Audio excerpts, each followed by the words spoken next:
Morning, everyone. I am Tara Pons, and I work for the Risk Management Agency in our Product Management Office. And in our Product Management Office, we oversee product development, and we maintain crop insurance policies for the crop insurance program. And I work with various colleagues throughout the Risk Management Agency to help make improvements to our crop insurance programs. And today I am joined by one of my colleagues, Brian Frieden, who is the director of our Springfield, Illinois regional office. And I'll also be joined by Keisa Johnson with Farm Business Management for the Global Majority, as well as Dr. Shakira Tyler with Detroit Black Community Food Sovereignty Network. And we'll talk a little bit today about risk management options and tools that are available for urban growers. If you have any questions for any of us, feel free to ask those either throughout our presentations or you can ask at the end of our presentations. So a little bit about the Risk Management Agency. The Risk Management Agency, or RMA, we administer the federal crop insurance program, and we do that to strengthen the economic stability of farmers. We're what you may call a micro agency, in that we're a relatively smaller agency. I think there's maybe a little over 300 or so of us nationwide. We're not as big as the Farm Service Agency, which is one of our sister agencies under the USDA umbrella. But we do administer the crop insurance program, so we write the crop insurance policies and procedures for the program, and we partner with private approved insurance providers who sell and service the policies to farmers in all states and in Puerto Rico. We are committed to continuing to expand the crop insurance program to growers, particularly to specialty crop growers, so growers of fruits, vegetables, and tree nut crops, and also increasing the availability of the crop insurance program to farmers. And so with increasing the availability of the program, we do seek to extend the farm safety net to new farmers. And Brian's going to talk a little bit about benefits available to beginning farmers and ranchers as you begin your farming operations. In order for us to continue to expand and improve upon the program, it is really important for us to hear from growers what's working for you with the crop insurance programs, what's not working, what are some areas that we can improve upon.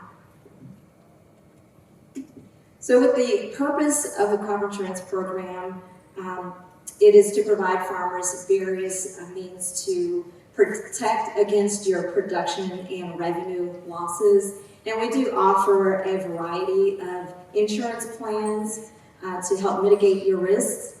We do offer yield-based insurance plans which protect against reduction in yields. Those are our oldest and most widely available types of insurance plans. We also offer revenue-based plans which protect against reduction in revenue. And we're continuing to develop new insurance plans. Brian's also going to talk a little bit about the micro farm insurance plan that's targeted to small-scale farmers. And RMA also developed recently the Production and Revenue History, or PRH, insurance plan that is targeted to specialty crop producers. It offers both yield protection and revenue protection under the same program. And a good benefit of the PRH insurance plan is the insurance guarantee is based on the producer's own personal yield history and your personal revenue history. So it makes for a much more accurate and tailored insurance guarantee for the producer.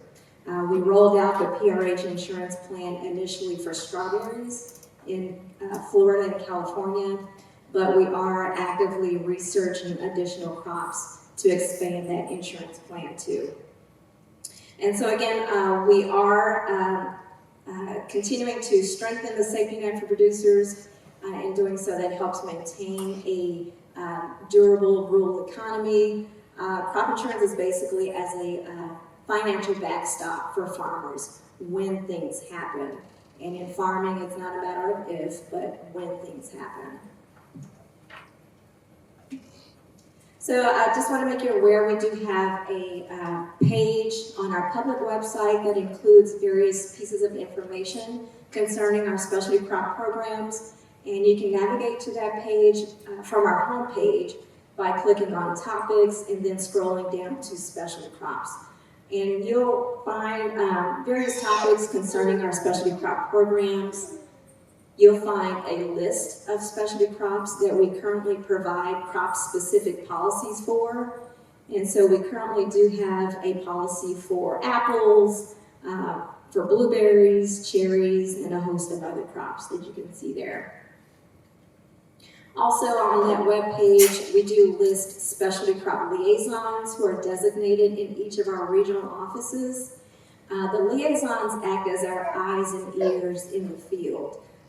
They get firsthand insight and input from growers in their respective regions about what their specific risk management needs are. And so in the Springfield, Illinois regional office, Adrian Steinacher is the specialty crop liaison.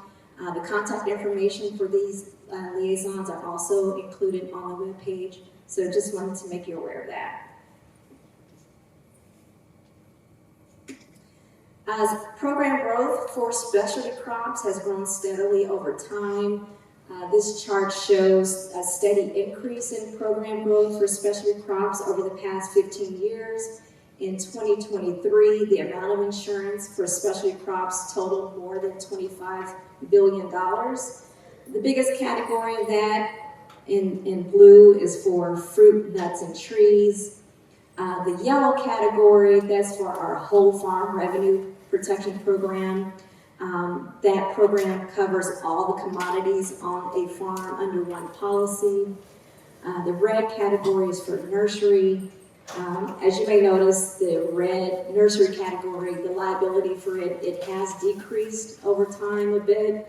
That can mainly be attributed to some issues and concerns that we've had with our nursery program, issues of complexity and strenuous paperwork requirements. So RMA did roll out a Nursery Value Select program that became available in the 2021 crop year, which addresses a lot of the issues that we received with the nursery program. So it's a much more streamlined program for growers, has a much more simplified loss adjustment process, simplified application process, and so we hope to see those participation numbers for nursery begin to increase going forward. So we are committed to increasing the number of crops and crop types that we expand coverage to. And as you can see, over time, we have increased the number of crops and crop types that we've insured. And this is for the 2002 to 2017 time period. Also for specialty crops, over the past 8 years, we've increased the number of specialty crop insurance programs by 34%.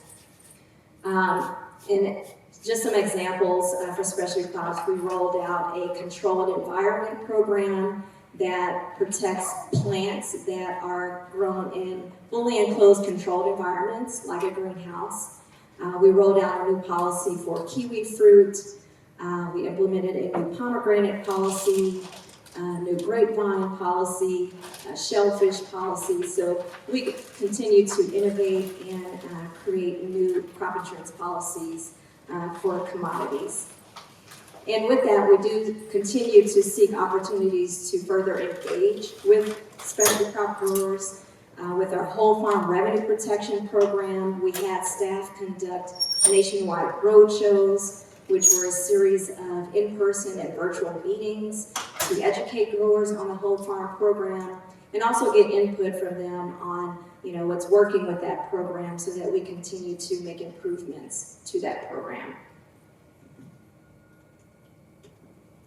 So crop insurance protects against naturally occurring events, whether it's weather-related events or insects or wildfires.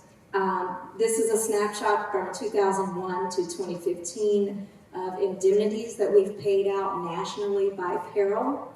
And as you can see, drought took up the biggest share of the indemnities that were paid out over that 15-year time period. Weather-related perils, those are the biggest perils for specialty crop producers. With climate change, we're seeing more and more weather-related adverse events. We're seeing more rains, more drought, longer drought, and as a result, farmers are insuring a lot of losses, but that's what crop insurance is there for. It's to protect against production losses, those things that may keep you up at night as a farmer. So I just wanted to highlight some recent products and improvements that we've made in the crop insurance program, particularly for specialty crops. The first one, again, Brian's going to talk a little bit more about the microfarm policy, but that became available with the 2022 crop year, and it's a more streamlined type of whole farm revenue program, so it does insure all the commodities on the farm, but it is targeted to small-scale farmers who grow locally. And so it's for growers who have a farm operation that earns up to $350,000 in approved revenue for the initial year of insurance. This program was actually directed by the 2018 Farm Bill, and it is available nationwide, so it's available in every state and county. Also, the grapevine policy that became available beginning with the 2024 crop year. That policy complements our grape policy. The grape policy covers the fruit on the vine, whereas the grapevine policy covers loss to the grapevine itself. So this is a good example where we've recognized that there was a gap in coverage, so we had the fruit covered, but we developed a product to cover the grapevine itself. And this policy is especially important when you realize that loss of the fruit can set a farmer back for a season, but loss of the grapevine is a much more critical loss in terms of money and the time that it takes to reestablish a productive grapevine. The grapevine policy is available in several states, including Michigan. And then we also implemented recently a Nursery Value Select program that I mentioned. And that program was recently expanded nationwide, so it is available in every state and county. With that program, we did have staff recently conduct a series of informational workshops to provide further information about how this program works, which is very helpful for producers who are transitioning from the previous nursery program to the Nursery Value Select program. And there is an informational workshop on our website. If you want to learn more about the Nursery Value Select program, feel free to check that out. And the Controlled Environment program, again, that covers plants grown in a controlled environment, became available with the 2024 crop year. It protects against plant disease and contamination. That is available in several states, including Michigan. And then the Machine Harvested Cucumbers program that's been available for a number of years in Michigan. That was recently expanded to Branch County for the 2025 crop year. So just wanted to make you aware of those recent rollouts. And again, we'll continue to innovate and research new products to meet risk management needs. Are there any questions on any of that? Okay, well, with that, I'll turn it over to Brian. Sorry, I did have a quick question. Sure. The micro farm policy says you target small scale farms who sell locally. What's the process of establishing the baseline for, I guess, And I can go into that Okay. here in a minute, because I'm going to talk a little bit about that. So, can y'all hear me without the microphone, or do you want me to use the microphone? Okay. I'll try not to screw this up too much. Thank you, Tara. I'm free. Our regional office is in Springfield, but we handle Illinois, Indiana, Michigan, Ohio. We have 10 regional offices, so if you have additional questions, you can always reach out to any of these offices. There's a place on our website that has our contact information. You RMA local, and you just pick out which state you're from, and you can respond to us. We'll try to get you an answer if you can. So I just wanted to start talking a little bit about risk. And as a small operation, these are things that everybody needs to think about. You probably do in your own way. Production risk. If you've got a small acreage, if you water it, that eliminates some of the risks that you have on drought, or how you weed, how you take care of it. So talk about a little bit about that. Price and market risk is the other thing.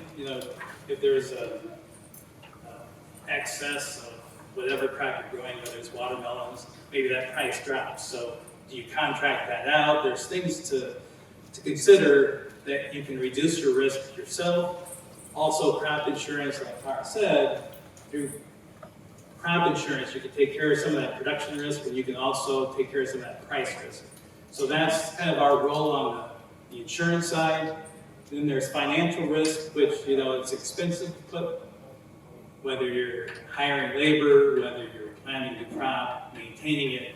That risk that goes into that crop, we all go through, and we go through our budgets. That's an important part of this process. So these are just some things that we all do, but wanted to bring them up and how we address those. Institutional risk is, if you're organic, are you certified? What you run into, are there government regulations on how you sell? All those things that you have to look at and consider when you're going through and marketing that crop. And then human or personal risk, and that a lot of that in Michigan, maybe it's on having the labor to harvest crops.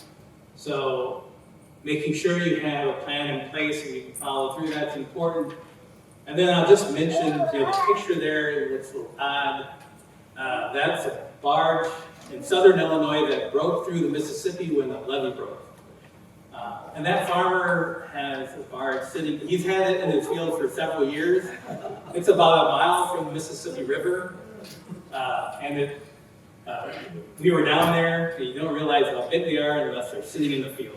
So in this case, the water receded, and then unfortunately the highway is higher than where this field is at, and so they hadn't figured out how to get it back to the river. I think they were in dismantling it. All right, and Tara talked a little bit about crop insurance. It's administered from us, but it's sold and serviced by private companies. And so that's important. We have how do you find an agent, and that's QR code there if you want to take a shot at that. That'll take you to that part of the website where you can find an agent.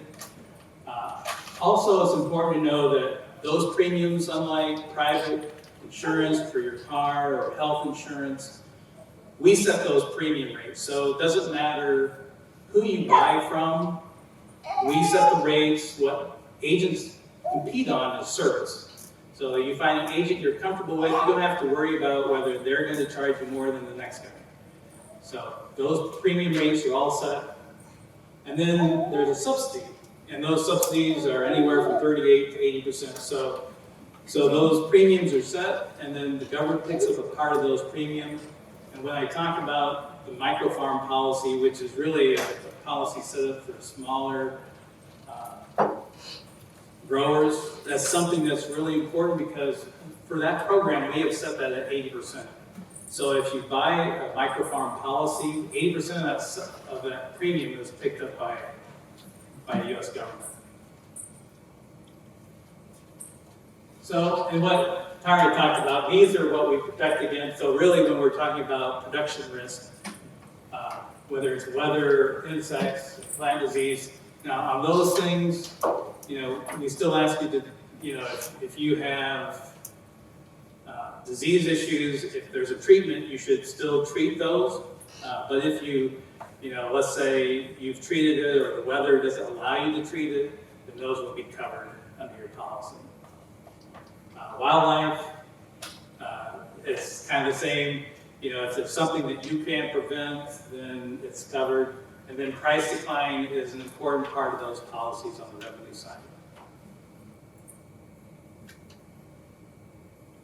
So I'm going to concentrate on the microfarm. We have individual policies for different crops, and those are available. And Tara showed that list of crops, so you can insure that way.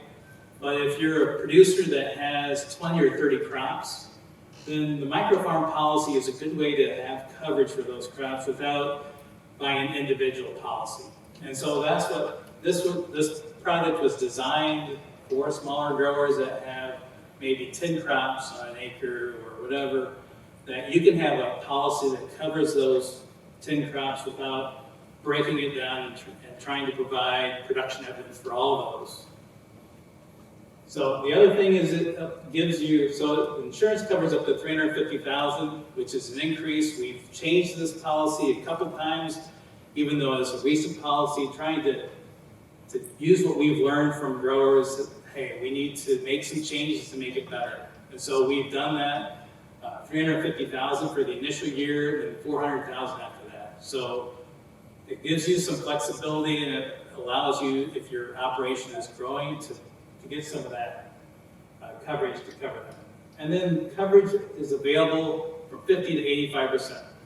So you may decide, I don't need, I've got this covered, but I do need some basic coverage in case I have a total loss. And so you can get covered down 50% if you feel you have the resources to cover, and the cost obviously is going to be less for a lower percent. But if you've got tight budgets and you're like, hey, I really need some better coverage, you can buy up to 85%. So if your revenue is $100,000, anything, and you get 85% coverage, anything below $85,000, you'd be able to collect. So it's an important part of the policy is to make sure you have some options available. And then post-production value added, some of this is important. Smaller operations, do you make jam or jellies, or is there something value added to what you're doing? That revenue can be included with this policy. So that's something that's an important value. And then on the premium subsidy, it's locked in at 80%. If you're a newer beginning farmer, which for the first 10 years, you can get an additional 10% subsidy on your premium. So that would give you coverage up to 90% of your premium would be covered under this program by the government. So it makes it trying to make sure that we provide coverage, but make it affordable for growers that are just starting out.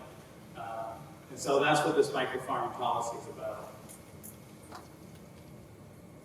So the one thing it does, you still have, it's based on Schedule F, so you have to have a farm tax form. And so that's kind of establishes your coverage, where your coverage is based on. So we're looking for 3 years. We did make some changes to allow for, if you had a bad year in there, that can be excluded from that policy. So I think, when you're talking about an average and you're talking about a fairly short period of time, we want to give you some options there to give you coverage, but understand that there are some things that may be an issue. And then on sales closing date, it just depends.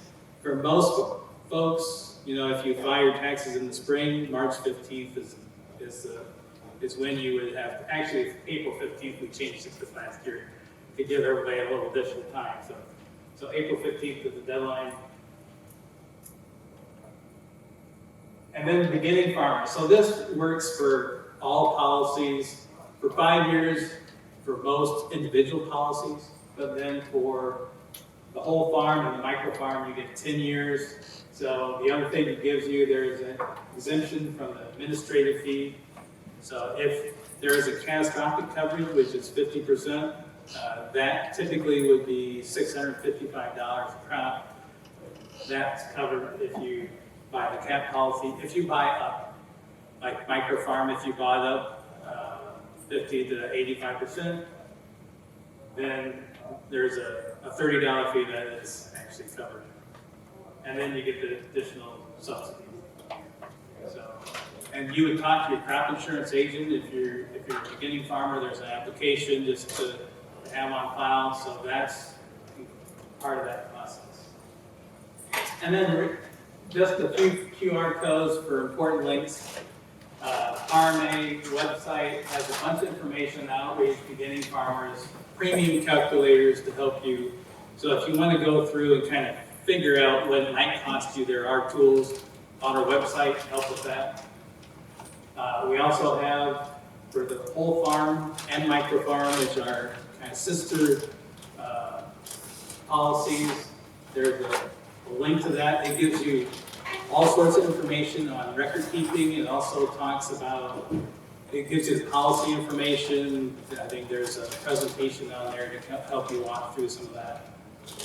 And then there's also a separate link to the beginning farmers that gives you a lot of that information. So all that's kind of included in the website. So I think one thing, the message I want to leave is there are options available for small farmers that we think really benefit trying to help you get started, making sure that you have some protection in place to help. And then there are regional contacts. There's 10 regional offices. Like I said, there's a way to reach, there's phone numbers and information on the website. We'd be happy to talk to you about any of that information.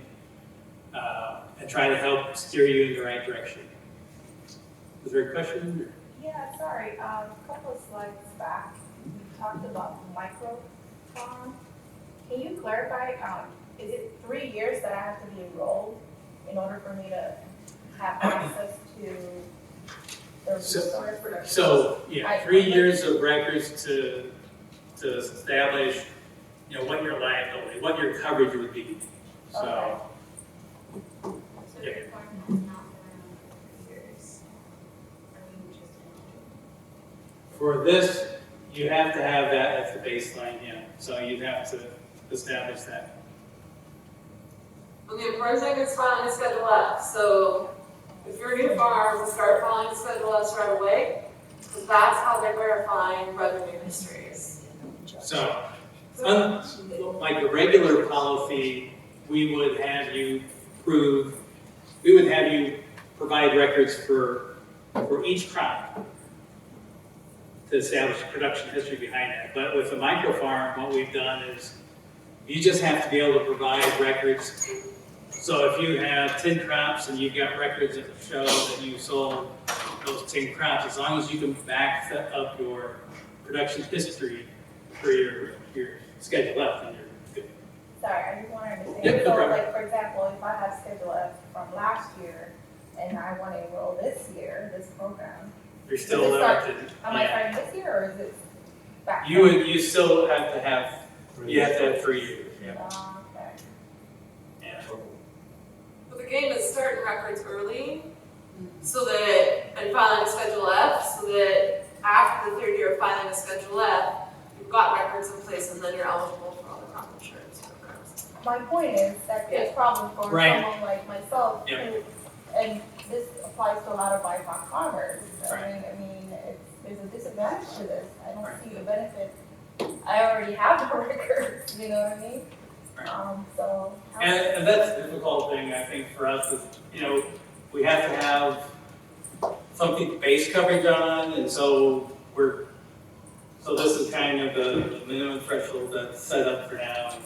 And those are things that we're continuing to change as we go along to figure out how we can provide coverage, but try to make it sound as we can.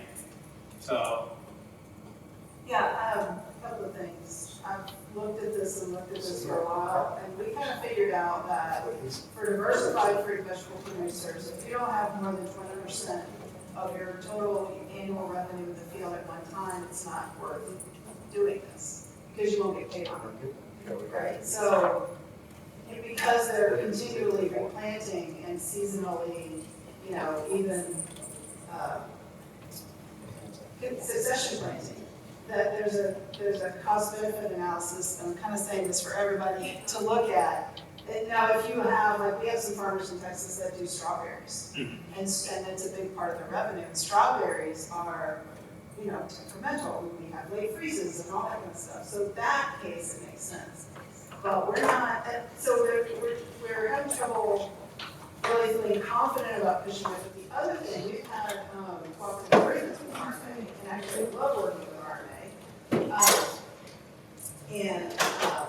But I feel like with microfarm, and maybe crop insurance in general, we focus on whole farm and microfarm, it's hard for us to understand the process for actual, what it's gonna be like for a producer to go to a crop insurance agent. A, it's hard to find a crop insurance agent that will actually write this policy.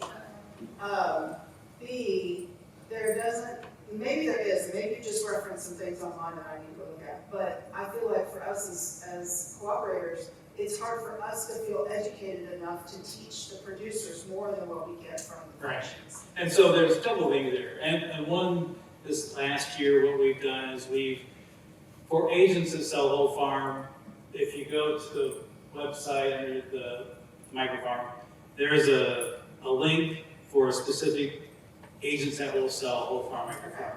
So that to help us, because what we've heard the same thing is, Yeah. hey, not everybody, not all agents are actually as interested in selling as others. So trying to make that bridge to make sure that you've got somebody that's well trained and can help in those situations. I think, yeah, I will. But you're interested in actually. Yeah. Because I think you could have a business. I just want to make sure we're partners, okay, for money. I'm the state executive director for California. Okay. I had a conversation with our national office and with my staff when it comes to specialty crops, to make sure that we're on the same page. Obviously, California, when we talk about specialty crops, we're probably around 200 to 300, right? In terms of diversity, especially with Southeast Asian farmers and growth. It's kind of that same situation when I talk to staff about how we can be creative, because the majority of those don't fit into the category, and it's very challenging. The other thing, outside of the conversation, is really outreach. And I'll get more, to support the argument that there aren't any Asian right now that speaks the Southeast Asian language that they feel comfortable and trust with, whether we've others. And so unless we're creating an incentive on that third party side for working with cooperatives that work directly with language issues, culture issues, and all the wonderful Schedule F issues that we talk about, the population is still not going to be addressed in terms of what they have to deal with, because these are probably some of the most socially disadvantaged in terms of surviving the sustainability issue, right? When we talk about damages and drought and all those things, it's not as though they can survive for the next one. It's the damage is done and lost, either they go home or recreate, or they don't grow for a while. And so how do we, making sure that and I've seen some changes, but even with the changes, how do we make sure that we're looking at some of these communities and be able to be creative how to make sure that we are included them on some of these equity issues. Right. And that's a big deal. And so we started this program this last year called Building Resiliency, where we're actually training both loss adjusters and agents, folks in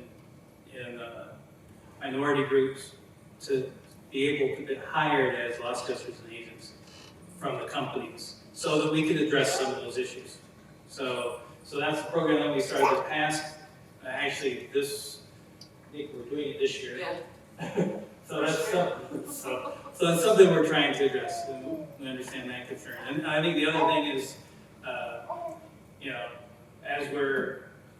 this micro farm we've had for a couple of years. We've been making changes every year, trying to make it better, so that if you've got, it's the one policy that actually you can throw all your crops, whether it's something we have a individual policy for or not, into one insurance policy and provide some coverage. So we're trying to make this program more viable, make the record part easier so that producers can actually utilize it. And so it's not okay, we're done at this year, it won't change at all. We're also trying to make sure that moving forward, we continually make changes to meet growers' needs. I'm sorry, can I, Yeah. one more question? Is there a resource for those of us in the field working directly with farmers where we can begin to understand the entire process so that we can teach our Yeah. farmers? So there's another thing that we're working on, that we don't have, is we're working on putting together like short videos to cover a lot of these different parts of the policy so that you can access it and it explains it in fairly simple terms that helps you through the process of finding an agent, getting a policy, how the claims work, production evidence, all that stuff. So we're working on that. Hopefully we'll have it out. I don't want to make it. The aim is to. And we're in the process of doing it now. So we're working on that. So. I would say too, a really important policy point here when we're talking about incentives for agents to write microfarm policies. Two of the stalwarts have been pushing back against those incentives are Farm Bureau and the ag credit system. So that's a really important place for engagement to help understand the need for incentivized policies. Excuse me. Yeah. So I kind of want to revisit a question, and I want to pick Memphis Dollar Association. Mm-hmm. Anyway, if you've already been in the trenches, you already got all the documentation. And for 5, 6 years, 3 or 4 years, but you're still not voting for your program. As you're saying? So you have to, we have to start with you initially, and then have 3 years before. I'm not. as long as you have to have a Schedule F, some farm tax form, that's kind of the basis for coverage for 3 years, and that gets you up. Okay, so since everything with you guys is kind of early stage, right? Are there exceptions going to be made? And maybe are there certain things that make it certain microphones? Mean less than the 3 years, or I guess that, or yeah. so. In a way, we have to have some basis to set up the coverage. So Specifically, that they actually have to right. for 2 years. That's what you're saying. But they've been really, but they have all the documentation for the last 5 years. Right. Confirming.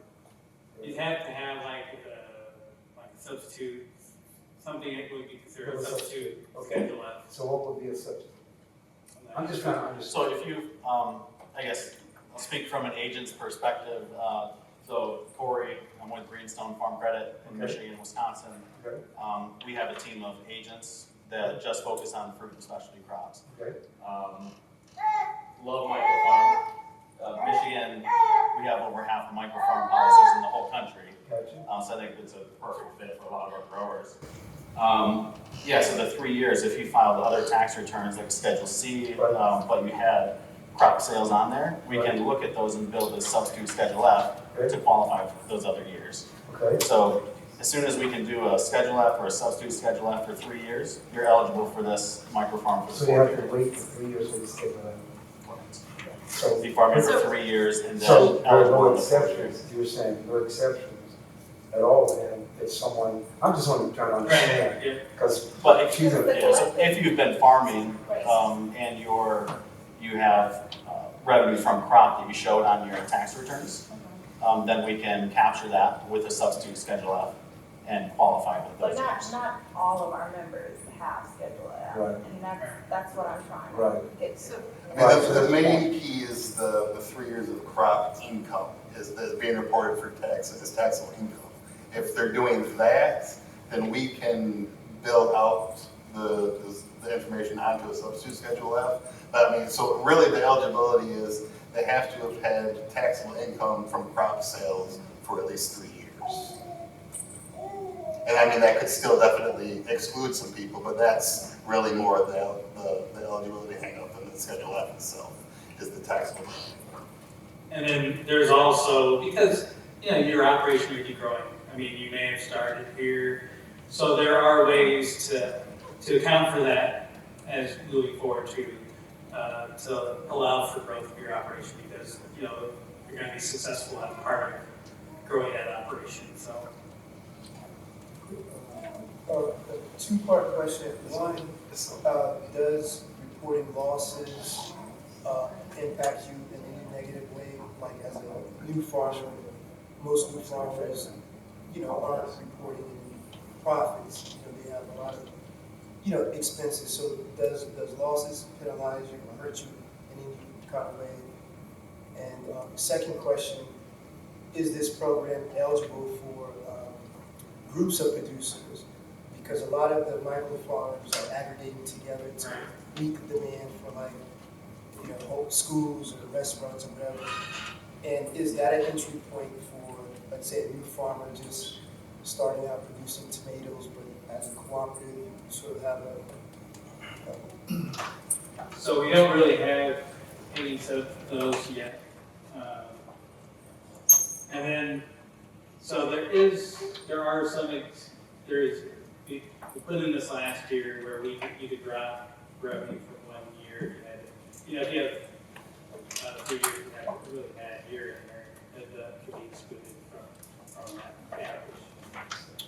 so it's not in the producer's benefit to, if they're just starting. So you still need 3 consecutive years. So you can't like pick and choose necessarily. Which No, I mean, like if you're a brand new farmer, right, and it's your first year one, right. you know, and you don't have any, I guess, any profits to report. You know, like you've had to invest in your irrigation, you've invested in high time, you've invested all this sort of thing. Right, but it's revenue. It's gross revenue. Right. Okay, that's right. So your expenses aren't. Okay, just gross sales. Yes. I'm curious about like the process for change. There's a lot of areas, things that would be nice if they had a different system.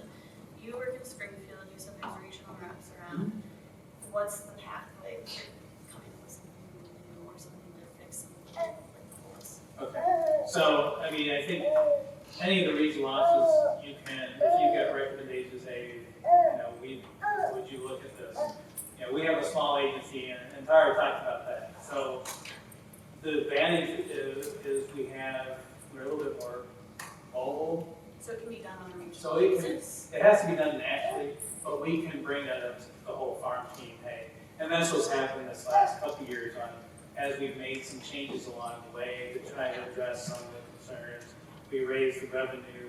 We allowing for an exclusion of a certain year. Vertical integration can be part of that. So we made a number of changes to try to address some concerns. So that goes from the producer to the regional office takes it to the national. Yeah, scale, we can. and then, Yep. like your pushback from competitor Farm Bureau, like who at the national level are like the people who are making these decisions?